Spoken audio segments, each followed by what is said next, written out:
This happened 3 years ago, in early November. I remember that because it was the first real cold snap of the season in northern Illinois. The kind where the air feels empty, like winter testing the door before coming in. I was driving home late, not unusually late. Around 11:40 p.m, I'd been helping my sister move into a new place in Rockford, and everything took longer than planned. By the time I left, she was exhausted, I was sore, and all I wanted was my own bed. I lived alone back then, in a small rental house outside a town most people only passed through on the highway. My route home was simple: interstate for a while, then a state road, then about 20 minutes of county roads through farmland and woods. I'd driven that way hundreds of times. Nothing about the night felt dramatic. No storm, no fog, just clear, cold darkness and a thin moon. My radio was on low, some late-night talk show fading in and out as the signal changed. I wasn't tired enough to worry about falling asleep at the wheel, just quiet. The first thing I noticed wasn't fear, it was inconvenience. About 10 minutes after I left the interstate, my GPS rerouted. Not unusual either. There was occasional construction on County Road E, and Google Maps liked to optimize things late at night. It shaved 3 minutes off my ETA and sent me onto a narrower road I recognized but didn't use often.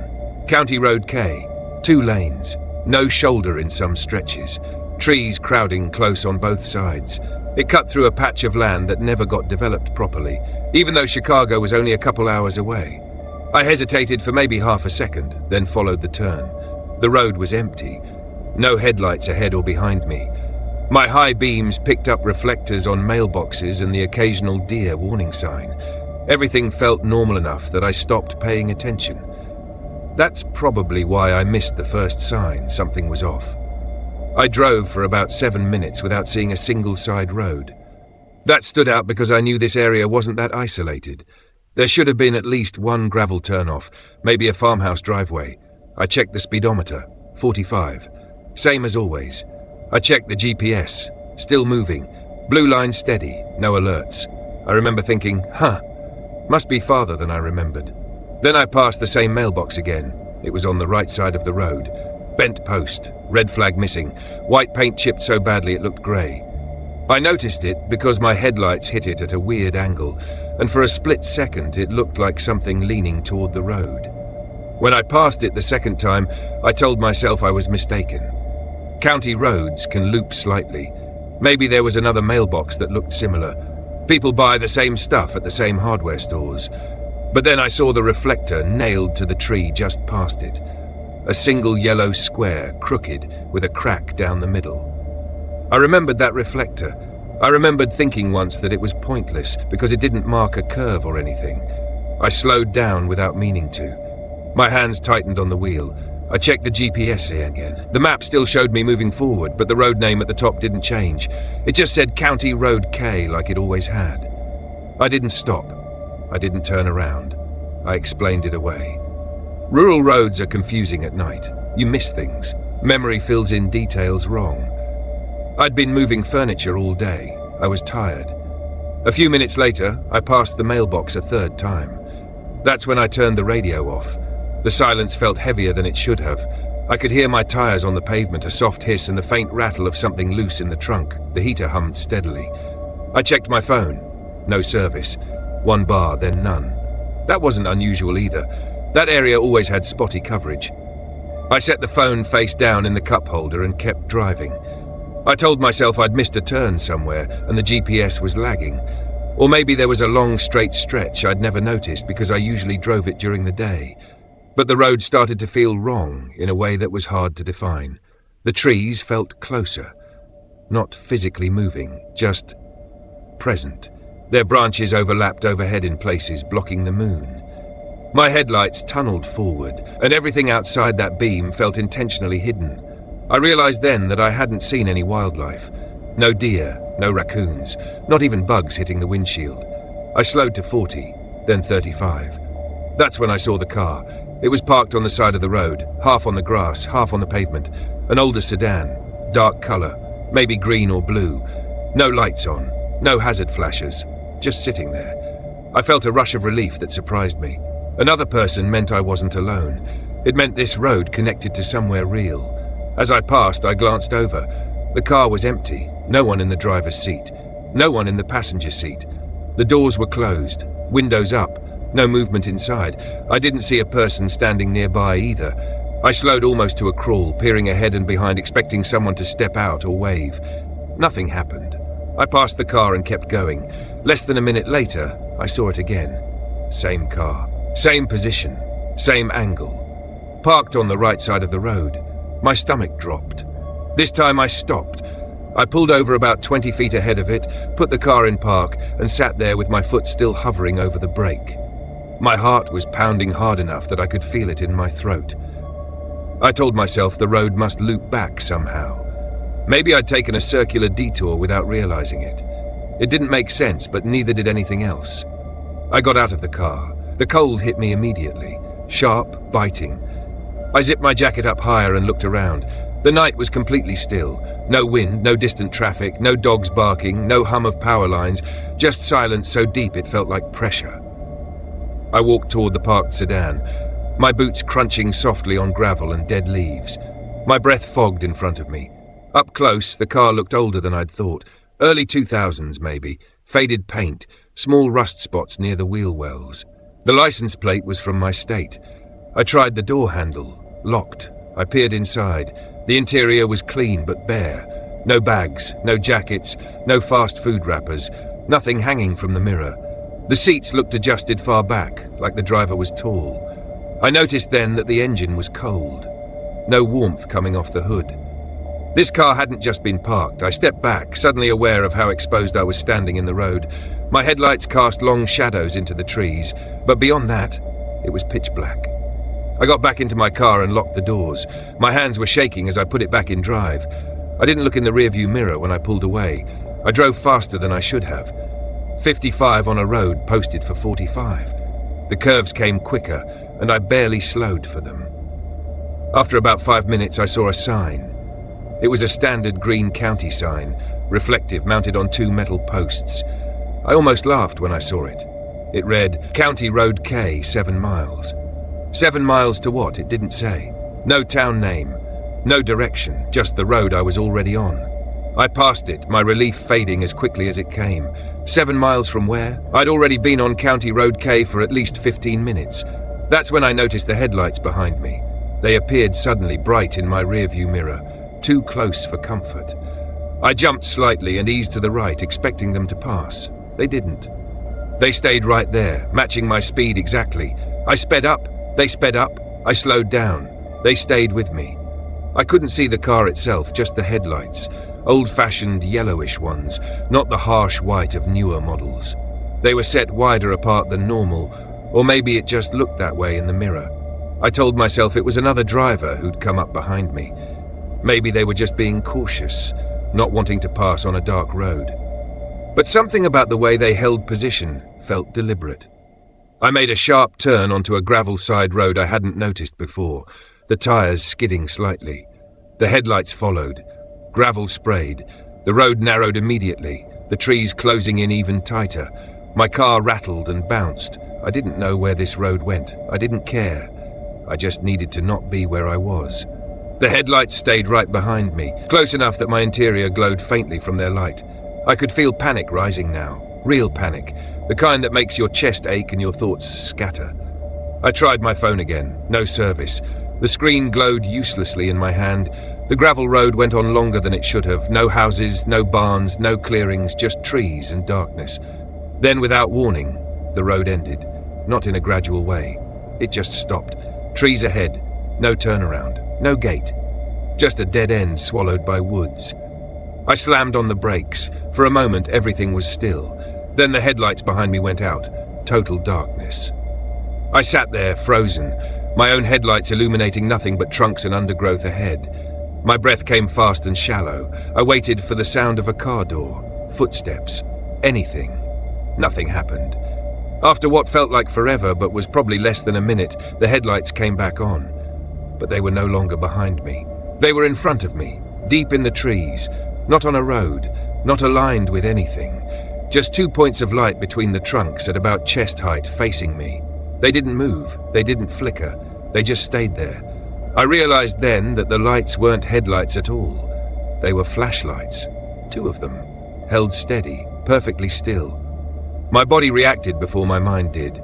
I threw the car into reverse and floored it, not caring about the gravel or the trees scraping the sides. I spun around blindly, my tires screaming, and shot back down the road. I didn't look back. I drove until the gravel turned to pavement, then kept driving. At some point, I saw a familiar intersection. A blinking red light. A gas station I recognized, closed for the night but glowing faintly. I pulled into the parking lot and sat there, shaking until the sun started to come up. I didn't go home that night. I waited until full daylight before driving the rest of the way, taking a longer route I knew well. I tried to make sense of it afterward. I still do. I went back during the day once, took County Road K on purpose, drove it end to end. There was no gravel road where I turned off, no dead end in the woods, no place for a car to be parked on the shoulder without blocking traffic. I even drove slowly, looking for that mailbox. I never saw it again. I checked local news, police reports, missing persons. Nothing. The only thing that stuck with me was something I realized weeks later, lying awake at night replaying it all. When the headlights were behind me, my GPS never showed another vehicle nearby. And when I turned onto that gravel road, my GPS didn't reroute. It didn't say turn around. It didn't say anything at all. It just stopped updating. Like for a while, I wasn't on any road it recognized. I don't drive that way anymore. I don't even like driving at night if I can avoid it. And sometimes when I'm on a quiet road and the radio signal fades out just right, I get this feeling that I'm about to pass something familiar, something I shouldn't see again. If that ever happens to you, if you're driving somewhere you know well and it starts to feel like the road is repeating itself, don't slow down to look closer. Don't stop. And whatever you do, don't follow the reroute just because it looks faster. I drive freight for a living, nothing dramatic. I haul palletized stock between regional warehouses, dry goods, packaged food, retail overflow. The kind of cargo nobody thinks about unless it doesn't arrive on time. This happened last fall, late October. I remember because the nights had started getting long enough that you could leave at dusk and never see daylight again until the run was over. That night, I was moving a full load from a distribution center outside Eugene, Oregon, down toward a smaller hub closer to the California border. The direct route was the interstate, but construction had been backing things up for weeks. Dispatch suggested an alternate route through state highways and forest roads, longer on paper but usually faster late at night. I'd done variations of it before. By the time I left the warehouse, it was just after 9 p.m. My trailer was sealed, paperwork signed, weight logged. 42,000 pounds of boxed inventory stacked tight behind me. Nothing hazardous, nothing special. The cab smelled like coffee and diesel. The radio crackled in and out as I rolled south. I wasn't in a hurry, but I wasn't relaxed either. When you're hauling that much weight through narrow roads, you stay alert by default. The forest came quicker than I expected. The highway thinned into a 2-lane road with no divider, then narrower still. Tall firs on both sides. No streetlights, just reflectors and the white line flashing under my headlights. The kind of road where you don't see much beyond what your beams show you. It was quiet. Too quiet for traffic, but not unusual for that time of night. I passed a sign warning about limited services for the next 40 miles. I checked my fuel. Plenty left. I settled in. The first thing that felt off was the radio. It cut out completely. Not static, not fading, just silence. I tapped the dash, turned the knob. Nothing. I shrugged it off. Forest does that. Mountains too. I drove another 15 minutes without seeing another vehicle. No headlights, no taillights, no houses, no driveways, just trees and darkness. That's when I noticed my speed dropping. Not by much, maybe 5 miles per hour. I pressed the accelerator. The engine responded, but the truck didn't pick up like it should have. I checked the gauges. Everything looked normal. Heavy load, uphill grade. That was all. Then I smelled something sharp. Not smoke, not burning rubber, something metallic. Like overheated brakes, but different.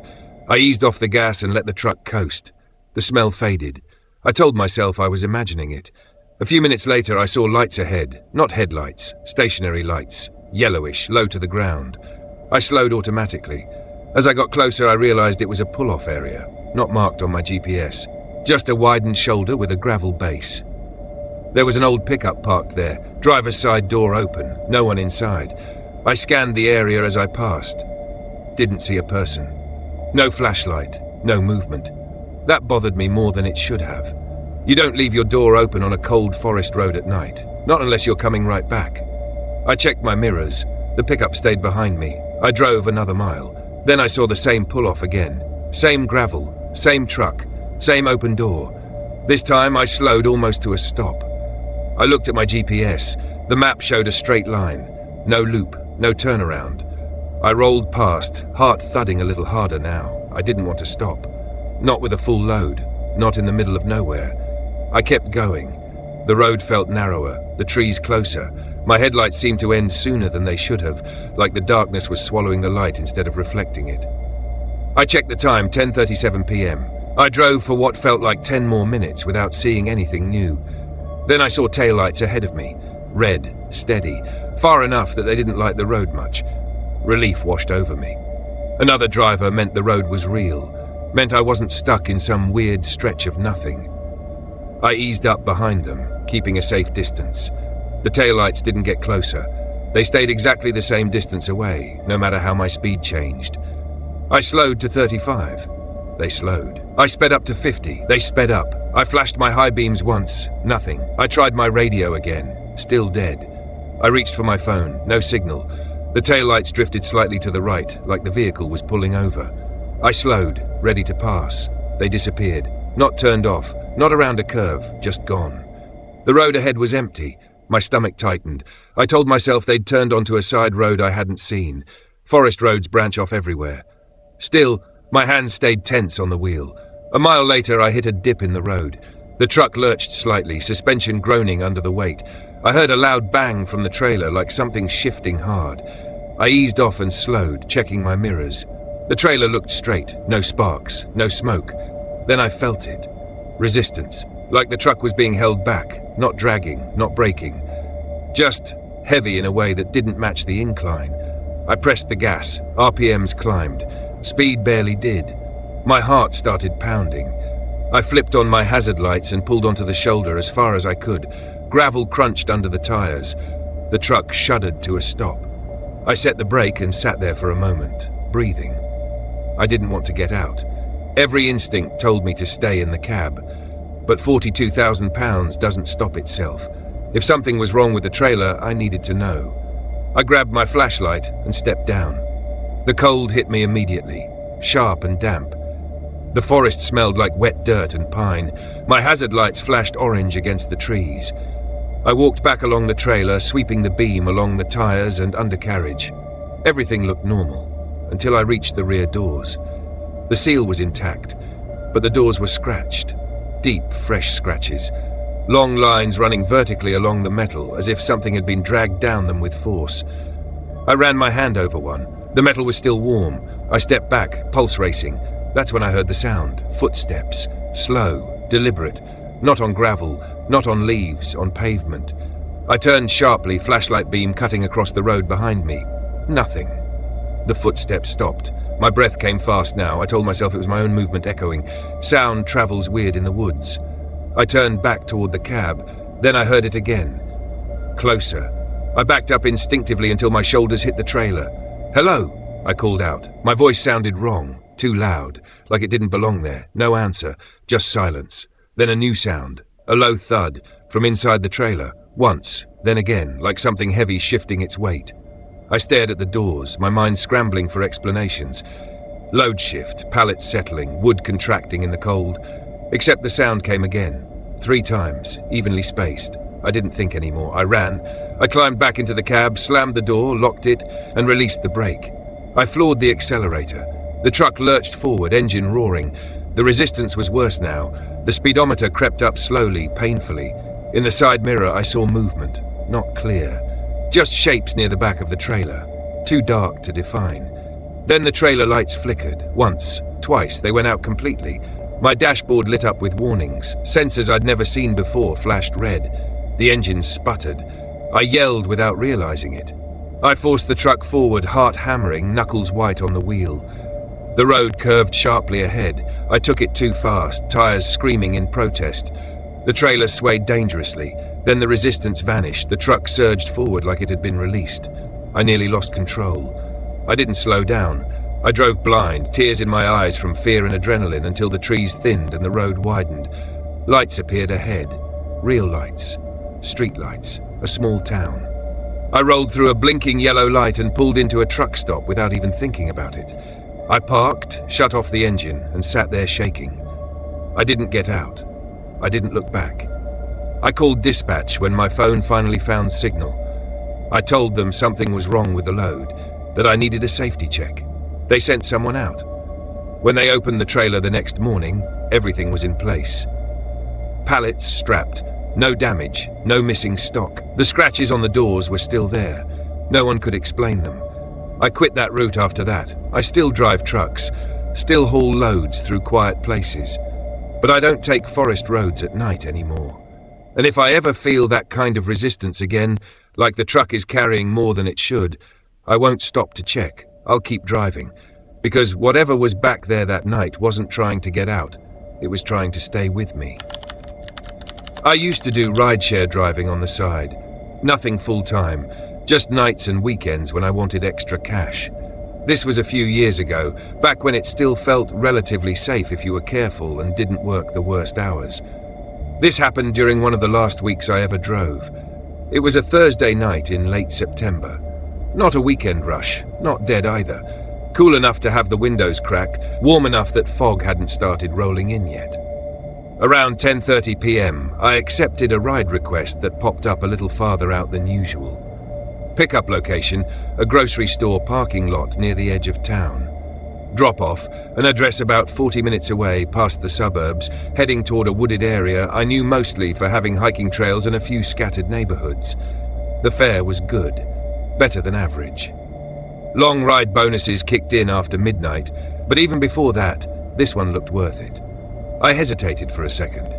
Drivers get a sense for these things, not intuition exactly, more like pattern recognition. Late rides going out of town can be fine, but they can also turn into trouble. Drunk passengers, awkward silence, someone who gets weird when they realize how far they're going. Still, it was early enough, and the rider rating was decent. I accepted. When I pulled into the parking lot, most of the store lights were already off. Just a few cars scattered around, employees loading carts, the usual closing time feel. I spotted my rider standing near the edge of the lot under a light that flickered slightly. He was a man, mid-30s maybe, average height, wearing a dark hoodie and jeans. Nothing about him screamed problem. He had a backpack slung over one shoulder and was looking down at his phone. I rolled down the window. "Hey, you Daniel?" I asked. He nodded, stepped forward, and opened the back door on the passenger side. "Yeah, thanks," he said. His voice was calm, normal, no slurring, no weird edge. He got in, closed the door, and buckled up without being asked. That alone relaxed me a bit. I started the trip and pulled out of the lot. For the first few minutes, everything was fine. He sat quietly, looking out the window. I made some light small talk, the usual stuff drivers say without thinking. "Long night?" I asked. "Something like that," he said. I nodded and let the silence return.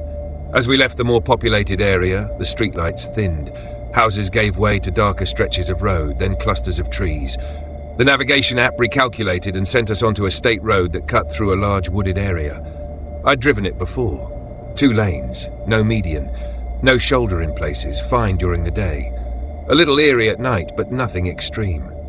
About 10 minutes in, I noticed he was leaning forward slightly, not aggressively, just enough that his head was closer to the space between the front seats. I caught his eyes in the rearview mirror. He wasn't staring at me. He was watching the road. "Everything okay back there?" I asked. "Yeah," he said quickly. "Sorry, just trying to recognize where we are." "First time out this way?" Not exactly.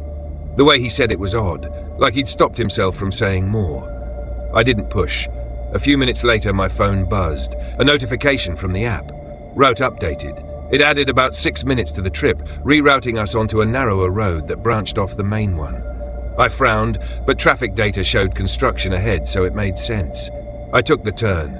The forest felt different immediately. Trees closer, the road darker. My headlights seemed to disappear into blackness instead of lighting anything useful. Daniel shifted again in the back seat. "Is this normal?" he asked. "Yeah," I said. "App just sent us around some road work." "Oh," he said. Then after a pause, "You've driven this before?" "Yeah, a few times." That wasn't entirely true. I'd driven parts of it, not this exact stretch. We went quiet again. 5 minutes passed, then 10. I started to feel like we should have seen something by now. A crossroad, a sign, a house set back in the trees. Instead, the road just kept going. I checked the app. The little car icon was moving, but the map looked wrong. The road ahead was a straight line that didn't seem to connect to anything. I zoomed out. Nothing changed. Daniel leaned forward again. "Can I ask you something?" he said. "Sure." "Does your app show us getting closer?" I hesitated. "Yeah," I said after a beat. "It's updating." That was a lie. The distance counter hadn't moved in several minutes. He didn't say anything, but I felt his eyes on the back of my head. Then he said very quietly, "That happened last time too." My grip tightened on the steering wheel. "What do you mean?" He leaned back again, like he'd said too much. "Nothing," he said. "Sorry." I considered pulling over, just stopping, checking directions, resetting the app. But there was nowhere to pull over, no shoulder. Trees pressed close on both sides, branches forming a canopy overhead. The road dipped slightly, then curved. That's when I noticed the car behind us. Headlights appeared in my rearview mirror, rounding the curve smoothly. I felt a wave of relief. Another vehicle meant this road connected to somewhere normal. The headlights stayed back a safe distance. Then gradually they crept closer. I sped up a little. They sped up. I slowed. They slowed. I tried to tell myself it was coincidence. Daniel noticed too. "Are they following us?" he asked. "No," I said too quickly. "Probably just another car heading through." "They weren't there before," he said. I didn't answer. The headlights stayed exactly 2 car lengths behind us, not passing, not falling back. Then my app chimed. Route recalculating. The screen went black, not off. Black. I tapped it. Nothing. My phone lost signal completely. The road ahead looked different now. I can't explain how. Same trees, same pavement, but it felt narrower, like the darkness was leaning in. Daniel shifted again. "You need to stop," he said. "What?" "You need to stop the car." "Why?" "Because if we miss it, it takes longer." "Miss what?" I asked. He didn't answer. The headlights behind us flickered once, then went out. The road behind us disappeared into darkness. I felt cold all over. I slowed without meaning to. That's when Daniel leaned forward sharply, his voice low and urgent. "Don't slow down," he said. "They don't like it when you slow down." My heart started pounding. "Who doesn't?" I asked. He didn't respond. Instead, he reached into his backpack. I tensed immediately. "What are you doing?" I said. Just need to check something," he muttered. He pulled out his phone. The screen lit up immediately. I stared at it. "How do you have service?" I asked. He looked at the screen, confused. "I always do here," he said. He frowned, tapped something, then held the phone up between the seats so I could see. The map on his phone looked nothing like mine. It showed a long, looping road highlighted in blue, a route that doubled back on itself again and again, like a knot.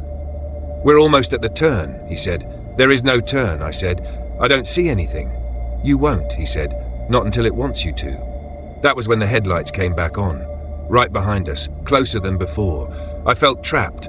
The road ahead stretched endlessly forward, trees blurred past, no intersections, no pull-offs. I pressed the accelerator. The car responded, engine whining slightly as the speed climbed. 60, 65. The headlights stayed with us. Daniel grabbed the back of my seat. "Don't do that," he said. "You're making it worse." "Then tell me what's going on," I snapped. He was quiet for a long moment. Then he said, "I've been here before. Not exactly here, but like this." My mouth went dry. "I got a ride one night," he continued. "Same kind of road, same feeling. Driver thought the app was broken. We drove for over an hour. What happened?" He swallowed. He stopped. The headlights behind us surged closer, flooding my back window with light. I could see the outline of the car now. Dark, older model, no visible license plate. I didn't slow. "I jumped out," Daniel said. "Ran into the trees." "And?" I asked. "I don't remember much after that," he said. "Just waking up on the side of a different road. No phone, no backpack, no idea how long I'd been gone." My chest felt tight. The road ahead finally changed. A small break in the trees appeared on the right, barely visible. Just enough space for a narrow gravel turnoff. Daniel leaned forward, pointing. "There," he said. "That's it." "I don't see a sign," I said. "There won't be one." The headlights behind us got closer still. I made the turn. The tires crunched onto gravel. The car jolted violently as we left the pavement. Branches scraped the sides. The headlights followed us for a second, then stopped. We drove in darkness for maybe 30 seconds before the gravel road suddenly ended at a paved one, brightly lit by a streetlight. I slammed on the brakes. The car behind us was gone. The forest felt normal again. Quiet, but not oppressive. My phone buzzed as signal returned. The app restarted itself, showing us miles away from where it had frozen. I sat there shaking, hands locked on the wheel. Daniel let out a long breath. "You can let me out here," he said. "This isn't your drop-off," I said. "I know." He opened the door and stepped out. I watched him walk down the road until the darkness swallowed him. I never completed the ride. I reported a technical issue and ended my shift early. I don't drive rideshare anymore. And if you ever pick someone up late at night and they start asking whether the app is getting you closer, pay attention. Because sometimes the person in your back seat isn't the one who doesn't know where they're going. Sometimes they're the only one who knows how to leave. I grew up in a small town in southern Ohio, the kind of place where everyone knows which roads flood in spring and which back roads shave 5 minutes off a drive if you know them well enough. I moved away after college, but I still went back a few times a year to see my parents. This happened on one of those trips home. It was late October, already dark by the time I left Columbus. I'd stayed longer than planned, had dinner with an old friend, talked too long in a parking lot, the usual stuff that feels harmless until you realize you're starting a 2-hour drive close to midnight. I wasn't tired, just quiet. The highway was mostly empty, and once I got off the interstate, the drive became familiar in that muscle memory way. Turns you don't think about. Stop signs you slow for automatically. Roads that feel like they belong to you because you've driven them since you were 16. I rolled the windows down a crack. The air smelled like leaves and cold dirt. No fog yet, just a clear night and a thin moon. About 20 minutes from my parents' house, I took what I thought was my usual turn. That's the part that still bothers me. I didn't feel lost.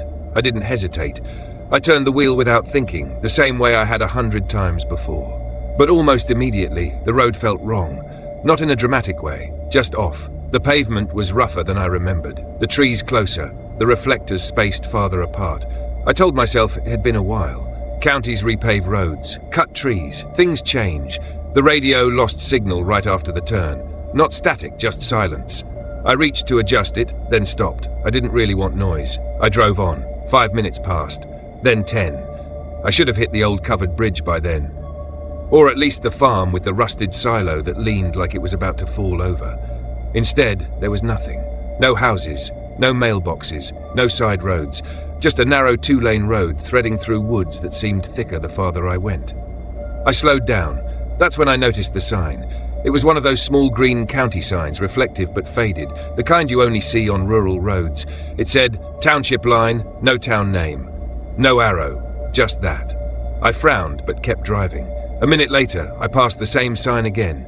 Same scratches, same bent post, same missing bolt at the bottom.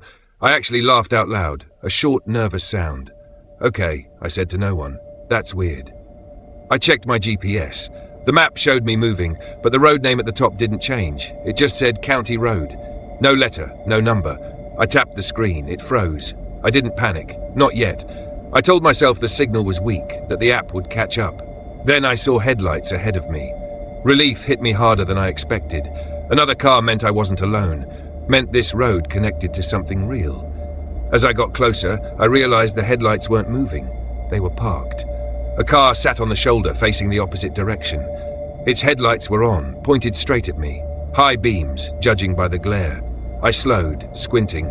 I couldn't see anyone inside. The light washed out the interior completely. As I passed, I glanced sideways. The driver's seat was empty, so was the passenger seat. No one standing nearby, no open doors, just a running car sitting alone in the dark. My heart rate picked up, but I kept going. Less than a minute later, I saw the headlights again. Same car, same position, same empty seats. That's when I knew I'd made a wrong turn. I tried to turn around, but the road had narrowed without me noticing. Trees crowded the edges and the shoulder dropped off sharply. No safe place to do a three-point turn.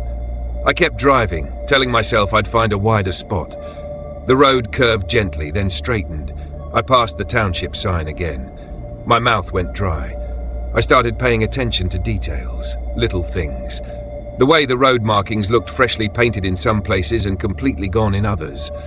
The fact that I hadn't seen a single animal cross the road, not even a squirrel. Then I realized something else. I hadn't seen a single driveway, no gravel turnoffs, no tire tracks leading into the woods, nothing that suggested people lived anywhere near here. I checked the time. 12:14 a.m. I should have been pulling into my parents' driveway. Instead, I was driving through a place that felt unused. The trees ahead thinned slightly, and the road dipped into a shallow valley. At the bottom, my headlights picked up something new, a stop sign. I slowed automatically. As I rolled closer, I realized there was no intersection, just the sign. Standing alone at the edge of the road, no cross street, no turn, just pavement continuing straight past it. I stopped anyway. The silence pressed in immediately. No wind, no insects, no distant highway hum. I sat there for a few seconds, foot on the brake, unsure what to do. Then I heard it. A car door closing. Not mine. Somewhere behind me. I looked in the rearview mirror. The road behind me was empty. No headlights. No movement. I told myself sound travels weird in rural areas. That maybe a branch had fallen. Maybe I'd imagined it. I eased past the stop sign and continued on. That's when the road changed. The pavement grew darker, like it hadn't been maintained in years. The center line faded completely. My headlights seemed weaker, like they weren't reaching as far ahead. And then I noticed the houses. They appeared suddenly, set back from the road. Old farmhouses, mostly. 2-story. White paint peeling. Windows dark. Every single one had its porch light on. Not bright. Just enough to glow. None of them had cars in the driveway. None of them showed signs of life beyond that single light. As I drove, I realized something else. They were all the same house. Not similar. Identical. Same porch railing, same number of steps, same broken shutter on the left side. I passed 3, then 4. My hands were shaking now. I slowed, then sped up, then slowed again. The houses kept coming. I rolled past one with the porch light flickering slightly. I glanced toward the front door. For a split second, I thought I saw movement behind the screen. I looked away immediately. The road narrowed again, the houses disappearing as suddenly as they'd appeared. I saw a wider gravel area ahead, a place to turn around. I pulled in quickly, heart pounding. As I turned the wheel, my headlights swept across the trees and caught something standing just beyond the edge of the clearing. A person, tall, too still. I froze. They stood facing the road, partially hidden by shadow. I couldn't see their face. Just the outline of a body, arms hanging straight down. They didn't move. I reversed hard, tires crunching loudly, and swung the car back onto the road. I didn't look again. I drove faster than I should have, barely slowing for curves. That's when I realized I wasn't alone anymore. I could feel it. Not a presence exactly. More like a tension. Like something was aware of me in a way that felt focused. Intentional. I started seeing headlights again in my mirrors. Always far back, always just out of reach. Whenever I slowed, they stayed back. Whenever I sped up, they didn't get closer. They were pacing me. The road ahead bent sharply and I nearly missed a familiar landmark. The covered bridge. My chest tightened with relief so strong it almost hurt. I recognized it instantly. Same red paint.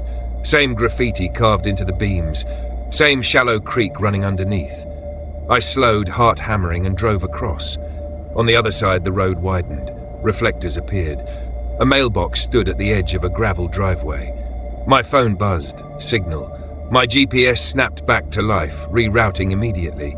I was less than 5 minutes from my parents' house. I didn't stop driving until I pulled into their driveway and shut off the engine. I sat there in the dark for a long time, listening to my own breathing. The next morning, I asked my dad about that road. I described it carefully.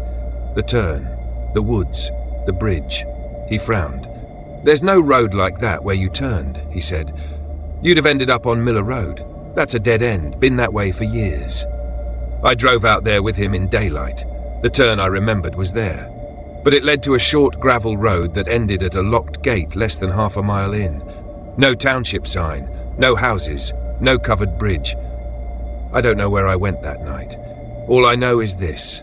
I grew up there. I knew every back road, every shortcut, and something out there knew that too.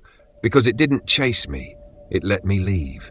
And that's the part that still keeps me awake. If you're driving home late and the road suddenly feels unfamiliar in a place you know well, don't try to figure it out. Don't slow down, and don't assume you can always turn around. Some wrong turns don't take you somewhere else. They take you somewhere that already knows you. I never forget that night drive. After that, I stopped going anywhere alone once it got dark, not because I'm scared of driving itself, but because of what happened when I thought I was completely alone. This was about 4 years ago. I was living in northern Wisconsin at the time, working a warehouse job that paid better if you took late shifts. That night, I clocked out just after 11:30 p.m. It was early winter, not full snow yet, but cold enough that the air felt sharp when you breathed it in. I remember being in a decent mood, tired, but calm. I'd just gotten paid, my phone had a few messages waiting, and my apartment was only about 40 minutes away if I took the back roads instead of the highway. I chose the back roads. I'd done it plenty of times before. Less traffic, no semis, no bright headlights in your face, just long stretches of empty road cutting through woods and farmland. That's why what happened didn't feel scary at first. It felt routine. The road I took was a 2-lane county highway that ran straight for miles. No street lights, just reflectors on the shoulder and the occasional deer crossing sign. The moon was out, thin and pale, enough to give the trees a faint outline. The radio was on low. I don't even remember what was playing. Something forgettable. About 10 minutes in, I noticed how quiet it was. Not just the radio, everything. No wind, no animals, no distant engines. That stood out, but not enough to alarm me. Rural nights get quiet like that sometimes, especially when the temperature drops. I kept driving. A few miles later, I saw headlights coming toward me in the opposite lane. A pickup truck, old model, judging by the yellowish lights. As it passed, the driver flashed his high beams.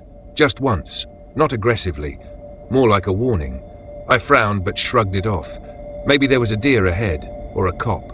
I slowed a little and kept going. That's when I saw the first sign.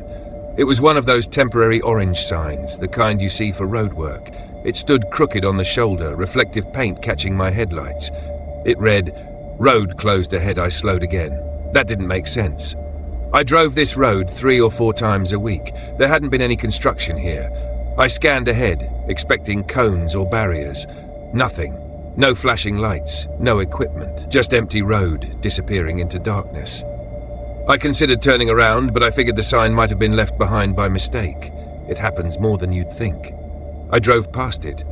A mile later, I passed the same sign again. Same bend in the metal stand, same scrape on the corner, same shadow where the reflective paint had peeled. My stomach tightened. I checked my speed. Same. I hadn't turned off. I hadn't looped. I told myself there must be another sign like it. County probably reused them. Still, I reached for my phone and unlocked it, checking the map. The blue dot showed me moving forward, but the road name was gone. It just said unnamed road. That was new. I tapped the screen. The app lagged, then updated again. Still unnamed. I drove on, slower now. The woods felt closer. Not physically moving, but pressing in. My headlights didn't seem to reach as far as they should have, like the darkness was swallowing the beam. Then I saw him. A man standing on the side of the road. He was just past a slight curve, far enough that I almost missed him. He stood near the tree line, facing the road, one arm raised slightly, not waving, just lifted.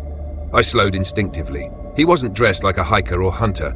No reflective vest, just a dark jacket, jeans and boots. No hat, even in the cold. As I got closer, I noticed something else. He wasn't looking at my car. He was looking past it. Down the road behind me. That sent a small jolt of unease through me. I rolled down my window partway, but didn't stop completely. "You all right?" I called out. He turned his head slowly toward me. His face looked blank. Not emotionless exactly, just unreadable. "My truck broke down," he said. His voice carried easily in the cold air. "Phone's dead."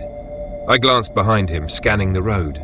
"I don't see it," I said. "It's back there," he replied, pointing vaguely into the darkness behind the trees. "Battery just gave out." I hesitated.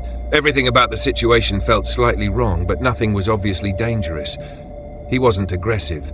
He wasn't stepping closer. "I can call someone for you," I said. "I've got service." He shook his head. "Signal doesn't work here," he said. "It never does." That made me pause. I checked my phone again. No bars, I frowned. "I can give you a ride to the gas station," I said after a moment. "It's about 10 minutes back the other way." He stared at me for a second longer than necessary. Then he nodded. "That would help," he said. I unlocked the doors. He opened the back door and got in. The cold rushed into the car for a moment, carrying a damp, earthy smell. Leaves, dirt, something else I couldn't place. He closed the door softly and buckled his seatbelt. That should have reassured me. Instead, it made me tense. We pulled back onto the road, heading the way I'd come. Neither of us spoke for a minute or two. I watched him in the rearview mirror. He sat very still, hands folded in his lap, eyes fixed straight ahead. "So," I said, forcing casualness, "you live around here?" "Not anymore," he said. "Just passing through?" "Something like that." I nodded, not liking how vague that was. We drove in silence again. Then I noticed something strange. The road wasn't changing. We should have passed the spot where I'd seen the orange sign, or at least the bend where the trees opened slightly. But everything looked the same. Same trees, same curves, same reflectors spaced too far apart. I slowed. The speedometer dipped, but the sensation of motion didn't change much, like the car was moving without actually going anywhere. "You okay?" the man asked. His voice sounded closer than it should have, like he was leaning forward. "Yeah," I said. "Just thought we'd be farther along by now." He hummed quietly. "Feels like that sometimes," he said. I glanced at him in the mirror. He was smiling, not wide, not friendly, just enough to notice. I didn't like it. I pressed the gas slightly. The engine responded, but the scenery barely shifted. That's when I realized something else. The radio was off. I hadn't turned it off. The dial glowed faintly, but no sound came out. I reached over and twisted the knob. Nothing. "You don't want noise," he said. I felt my pulse jump. "What?" I asked. "It makes it harder to hear," he replied. "Hear what?" I asked. He didn't answer. The road ahead dipped gently, then rose. At the bottom, my headlights caught something reflective. Another orange sign. Road closed ahead. My throat went dry. "That's not possible," I muttered. The man in the back seat chuckled softly. "You missed the turn," he said. "There was no turn," I snapped. "There is," he said. "You just didn't see it." I slowed almost to a stop. "Where's your truck?" I asked. "You said it was back here." He leaned forward slightly. "You passed it," he said. "I didn't see anything." "That's because it wasn't there yet." My hand started shaking. "Get out of my car," I said. "Right now." He sighed, like I'd disappointed him. "You always do this part," he said. "Do what?" I demanded. "Realized too late," he replied. I reached for my door handle, intending to get out and put distance between us. Before I could open it, the car stalled. The engine died instantly. No sputter, no warning lights, just silence. The headlights stayed on. The man leaned forward until his face appeared between the seats. Up close, his eyes looked wrong. Not glowing, not unnatural, just empty, like they weren't focused on anything real. "You shouldn't stop," he said quietly. "This is where people notice." "Who?" I whispered. He smiled again. "Not me." Something brushed the side of the car. Once, then again, like fingers dragging lightly across metal. I froze. The man tilted his head, listening. "They're early tonight," he said. My heart was pounding so hard I thought I might pass out. The sound came again, moving along the side of the car toward the back. I slammed my foot on the brake and tried to restart the engine. Nothing. The man sat back. "You can still leave," he said, "but not like this." "Like what?" I asked. "Not with me inside." I stared at him. "You said you needed help," I said. "I did," he replied. "Just not the kind you offered." The scratching sound stopped. The forest went completely still. Then the engine started. On its own. I didn't question it. I threw the car into drive and floored it. The tires squealed as the car lurched forward. I didn't look in the mirror. I didn't slow down. I drove until the road widened suddenly, spilling out onto a familiar highway lined with reflective signs and distant lights. My phone buzzed as signal returned. I slammed on the brakes under a streetlight. My hands were numb. I turned slowly and looked into the back seat. It was empty. No open door, no disturbed seatbelt, no smell, just an empty seat, like no one had ever been there. I sat there for a long time before driving the rest of the way home. The next morning I drove back with a friend, in daylight. There was no orange sign, No stretch of road like I remembered. No place where someone could stand without being seen for miles. I never found a broken down truck. I don't know who that man was. I don't know what else was out there that night. All I know is this. If you're driving alone late at night and someone asks for help too calmly, like they've done it many times before, keep your doors locked. Because sometimes the reason you survive isn't because you helped. It's because you didn't give them what they were actually waiting for. I still don't like driving at night with my family in the car. I can do it if I have to, but every time the road goes quiet and the headlights are the only light ahead of us, my chest tightens in a way I can't really explain. That started because of one night drive I will never forget. It happened about 6 years ago, during a winter trip back from my wife's parents' place in West Virginia. They live in a small town tucked into the hills, the kind of place that looks peaceful in the daytime and feels completely cut off after dark. We'd stayed longer than planned, like families always do, and by the time we packed the car and said our goodbyes, it was already close to 9:30 p.m. We had our 2 kids with us. They were both under 10 at the time. My wife sat in the passenger seat, half asleep, while the kids were in the back with blankets and pillows, already drifting off. I remember thinking that I should have insisted we stay the night, but I had work the next morning, and the weather forecast looked clear. No snow, no fog, just cold. The drive home normally took a little over 2 hours. Most of it was highway, but the first 40 minutes were narrow state roads winding through forest and hills. I'd driven them dozens of times. At first, everything felt normal. The kids fell asleep almost immediately. My wife leaned her head against the window. The heater hummed softly, and the radio played low enough not to wake anyone. The road curved gently, reflectors flashing past in a steady rhythm. I wasn't tired, just focused. About 20 minutes in, I noticed how empty the road was. No oncoming traffic, no taillights ahead. That wasn't unusual for that area, but it made the darkness feel heavier. Then the radio cut out, not static, just silence. I glanced at the display. It was still on, tuned to the same station, but no sound came out. I tapped it lightly, then shrugged it off. We were deep in the hills. Signal dropped out there all the time. A few miles later, I saw a sign warning of a steep grade ahead. I slowed slightly and guided the car downhill, engine braking gently. The trees closed in tighter on both sides, blocking what little moonlight there was. That's when my wife stirred. "Are we still on Route 17? She asked sleepily. "Yeah," I said. "Same road." She nodded and closed her eyes again. I wish I'd questioned myself more at that moment. The road felt familiar, but not exactly right. The curve seemed sharper than I remembered, the reflectors farther apart, the pavement rougher. I told myself it was just nighttime playing tricks on me. Then the car shuddered. Not violently, just a brief jerk, like we'd hit a patch of uneven road. A warning light flashed on the dashboard. I frowned and eased off the gas. Another light came on, then another. My heart rate picked up. "What's wrong?" my wife asked, sitting up. "Not sure," I said. "Probably nothing serious." That was me trying to stay calm for her and the kids. The engine started to lose power. I steered toward the shoulder, but there barely was one. Just a narrow strip of gravel and then a drop into trees. The car sputtered once, twice, then died. The headlights stayed on. I rolled to a stop, half on the pavement, half on gravel. Silence rushed in immediately, the kind of silence that feels louder than noise. My wife looked around, suddenly awake. "Did we break down?" she asked. "Looks like it," I said. I put the car in park and tried to restart it. Nothing. I tried again, still nothing. The kids stirred in the back, one of them mumbling my name. "It's okay," I said over my shoulder. "Just a little problem with the car. Go back to sleep." I hoped my voice sounded steady. I grabbed my phone. No service. I checked my wife's phone. No service either. That made my stomach drop. I stepped out of the car to take a look under the hood. The cold hit me immediately, sharp and biting. My breath fogged the air as I popped the hood and shined my phone's flashlight inside. I don't know much about engines, but nothing looked obviously wrong. No smoke, no loose wires, no leaks. I closed the hood and stood there for a moment, listening. Nothing. No wind in the trees, no distant traffic, no animals, just the faint ticking of the engine cooling. I got back in the car. "We're probably just out of cell range," I said. "I'll walk up the road a bit, see if I can get a signal." My wife didn't like that idea, but she nodded. "Don't go far," she said. I grabbed my jacket and stepped out again. I walked maybe 50 yards up the road, phone held out in front of me. Nothing. I went a little farther. Still nothing. That's when I noticed something strange. The road behind me looked longer than it should have. The curve where we'd come from seemed farther away, like it had stretched. I turned around and walked back toward the car quickly. As I got closer, I noticed the kids were fully awake now, faces pressed to the windows. "Dad," my son said when I opened the door. "There's someone out there." My stomach tightened. "Where?" I asked. He pointed past me, down the road ahead.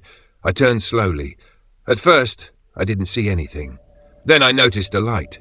Far ahead, around a bend in the road, a single white light low to the ground. It wasn't moving, just glowing faintly. Relief washed over me before fear did. Probably another car, I said, or someone's pulled over. My wife didn't look convinced. Why is there only one light, she asked. I didn't have a good answer for that. The light flickered slightly, then it moved, slowly, steadily toward us. I got back into the driver's seat and locked the doors without thinking. The light grew brighter as it approached, but it didn't resolve into headlights. It stayed low, like someone holding a flashlight or a lantern. The kids went quiet in the back seat. My wife gripped my arm. "Do you see anyone?" she whispered. "Not yet," I said. The light stopped about 50 yards away. It swayed gently, side to side. Then I heard footsteps, slow, measured, crunching softly on gravel. A shape emerged from the darkness. A man. He walked at a relaxed pace, holding the light in one hand. He wore a dark coat and a hat pulled low over his face. I couldn't see his features clearly, just the outline of his body. He stopped a few feet from the front of our car, shining the light toward the windshield. I raised a hand to block the glare. "You folks all right?" he called out. His voice was calm, friendly even. "Car broke down," I said through the closed window. "We're waiting for a signal." "That's a bad stretch to be stuck on," he replied. "No service for miles." I glanced at my wife. She shook her head slightly. "Do you need help?" he asked. I hesitated. Something about the situation felt wrong. Not overtly threatening, just off. The fact that he'd appeared out of nowhere. The single light, the way he stood just outside the reach of our headlights. "We're okay," I said. "We'll figure something out." He didn't move. "You've got kids in the car," he said casually. My blood ran cold. "How do you know that?" I asked. He chuckled softly. "They're not exactly quiet," he said. That wasn't true. They'd been completely silent. "I've got a place not far from here," he continued. "Warm. Phone line works. You can bring the family, make a call, get a tow." My wife squeezed my arm hard. "We're fine," she said firmly. "Thank you." The man tilted his head slightly, as if listening to something. The light in his hand flickered again. "Suit yourselves," he said. "Just thought I'd offer." He took a step back, then another. The light receded with him, fading into the darkness until it disappeared around the bend. I let out a breath I hadn't realized I was holding.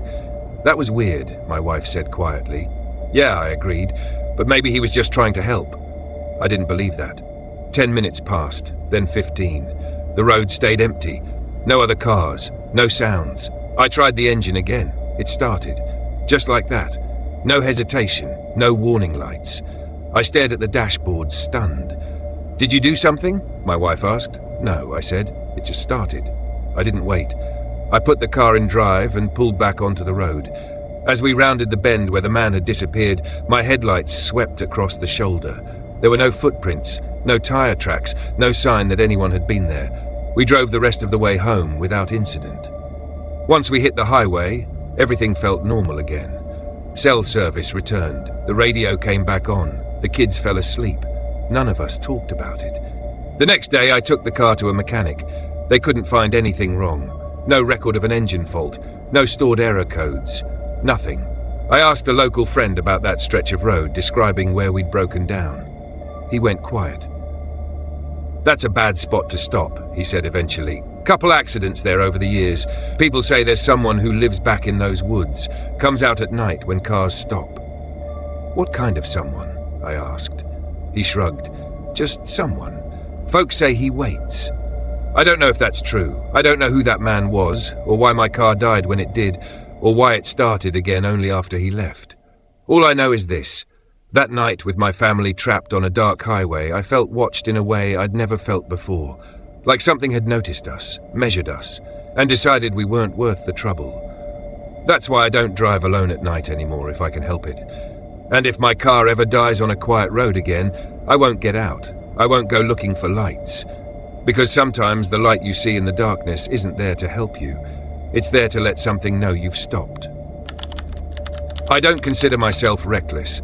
I've always been the kind of person who double-checks locks, avoids shortcuts at night, and minds his own business. That's probably why this still bothers me as much as it does, because what happened started with me doing what I thought was the right thing. This was a few years ago, late November. I was driving back to my apartment after visiting my parents for the weekend. They live in a small town in western Pennsylvania, the kind surrounded by long stretches of state roads and forest. I left later than planned, a little after 11 p.m, because we'd been talking and I lost track of time. The drive home usually took about an hour and a half. Most of it was highway, but the first 30 minutes were quiet back roads. I'd driven them my whole life. The night was cold but clear. No fog, no rain. The moon was out, enough to give the trees a faint silver outline. My radio was on low, some late-night AM show I wasn't really listening to.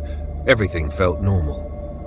About 15 minutes into the drive, I turned onto a 2-lane state road that cut straight through a large wooded area. No houses, no gas stations, just miles of trees and occasional reflectors on the shoulder. I wasn't thinking about anything in particular when I saw him. He stood on the right side of the road, just beyond the white line. A man, mid-40s maybe, wearing a dark jacket and jeans. One arm raised slightly, palm out, the universal signal for help. I slowed instinctively. He wasn't waving wildly. He wasn't panicking. Just standing there, calm, like he'd been waiting. My first thought was that his car had broken down. It wasn't uncommon out there, especially in the cold. Cell service was spotty, and it could be a long walk to anywhere useful. I slowed to a stop about 20 feet ahead of him and rolled my window down halfway. "You okay?" I called out. He stepped closer but stopped a few feet from my door. "Yeah," he said. His voice was steady, normal. "My car's dead. Phone won't get a signal. I was hoping you could help." I glanced up and down the road, empty in both directions. "Where's your car?"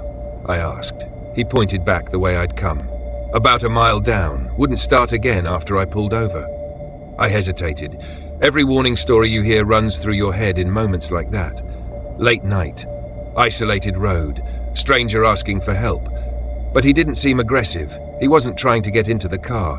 He kept a respectful distance. "I can call someone for you when I get service, Ed. That help," he replied. "Or if you don't mind, you could give me a ride back to it. I've got jumper cables in the trunk."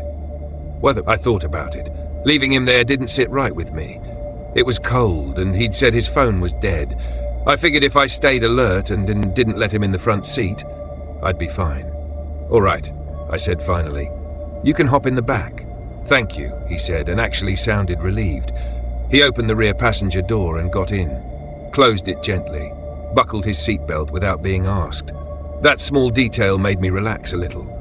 We pulled back onto the road, heading the way I'd come. For the first few minutes, neither of us spoke. I watched him in the rearview mirror occasionally. He sat upright, hands on his knees, looking straight ahead. "So," I said eventually, "how long you been out here?" He took a moment before answering. "Hard to say," he said.